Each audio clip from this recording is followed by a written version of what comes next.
we have the great good fortune of having been raised in a country that is part of the Anglo-American tradition. And I mean, the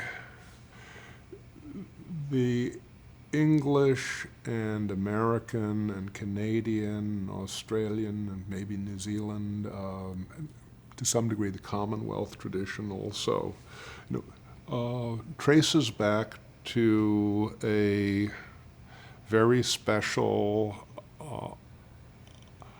approach to human dignity, individual rights, and imperative of consent for those who are ruled, those who are governed.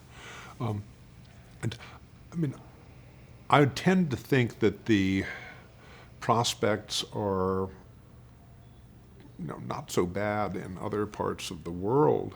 I mean, all parts of the world that are influenced by the Judeo-Christian tradition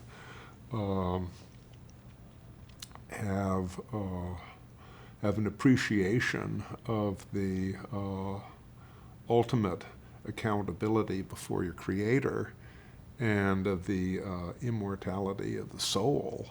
And those concepts have pretty radical political implications when you get around to it.